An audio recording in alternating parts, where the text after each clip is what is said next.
আসসালামু আলাইকুম, সবাই কেমন আছেন? সকালের নাস্তা খেয়ে নিয়েছি, এর মধ্যে দুপুরের রান্নার সময় হয়ে যাচ্ছে। ভাবছিলাম কী রান্না করব ভাবতে ভাবতেই সময় শেষ হয়ে যাচ্ছিল। তাই ভাবনা টাবনা বাদ দিয়ে চলে এলাম রান্নাঘরে রান্না করতে।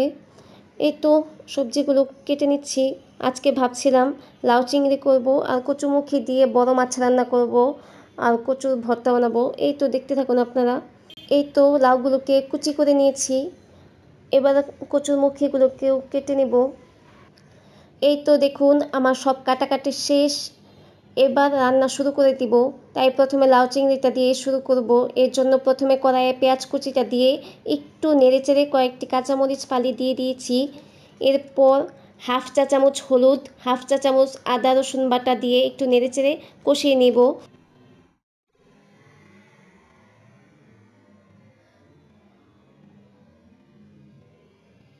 প্রয়োজন মতো একটু পানিও দিয়ে দিব। এরপর কষানো হয়ে এলে এতে আমি চিংড়ি মাছগুলো দিয়ে দিব।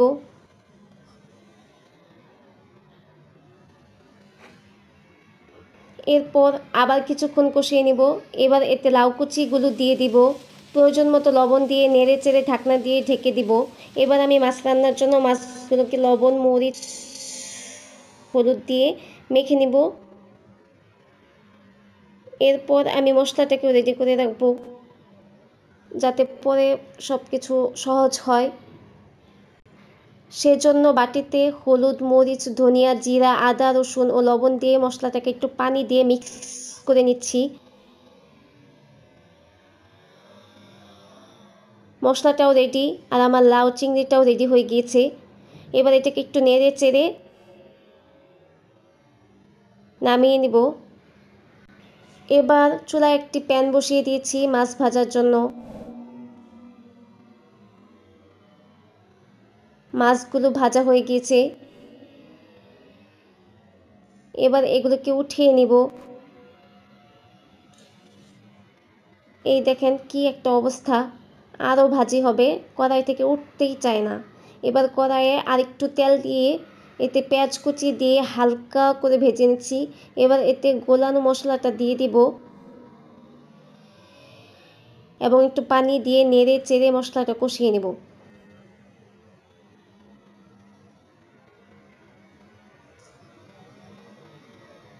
এই তো আমার মশলা কষানো শেষ। এবার এতে আমি কচুরমুখীগুলো দিয়ে দিব এবং নেড়ে চেড়ে দিচ্ছি, দেখতেই পাচ্ছেন। এবার এটাকে একটু ঢাকনা দিয়ে ঢেকে কিছুক্ষণ কষিয়ে নেব। এরপর একটু কষানো হয়ে এলে এতে ঝোল দিয়ে দিব। ঝোলটা গাঢ় হয়ে গেলে এতে মাছটা দিয়ে দিব।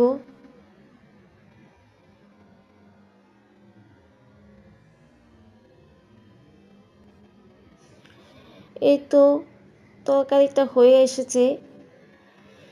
এবার এতে আমি কাঁচামরিচ ফালি ও ধনিয়া পাতা দিয়ে নামিয়ে নেব। এবার আমি কচুরমুখী ভর্তাটা করার জন্য কচুগুলোকে পানি দিয়ে সিদ্ধ করে নিচ্ছি। আমরা যেহেতু বেশি ঝাল খেতে পারি না, তাই 2টা কাঁচামরিচ পানির মধ্যে দিয়ে দিলাম সিদ্ধ করার জন্য। এই তো সিদ্ধ হয়ে গেছে। এবার আমি কড়াইয়ে 2টি শুকনো মরিচ ভেজে নিচ্ছি। এরপর এই তেলে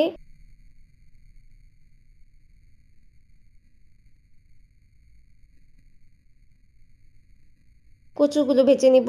ভাজা শেষ। এবার ধনিয়া পাতা লবণ পেঁয়াজ কুচি দিয়ে ভালো করে কচলিয়ে মেখে নিব।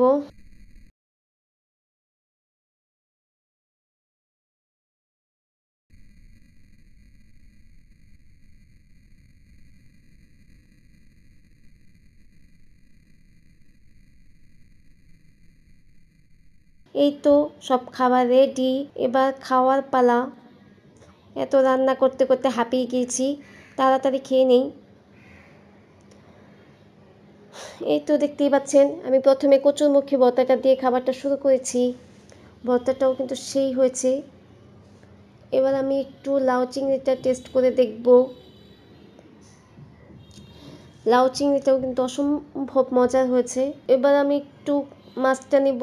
এই তো দেখতেই পাচ্ছেন মাছটাও অসাধারণ টেস্ট হয়েছে, সবগুলো খাবারই মাশাআল্লাহ খুব ভালো হয়েছে। ধন্যবাদ সবাইকে ভিডিওটি দেখার জন্য।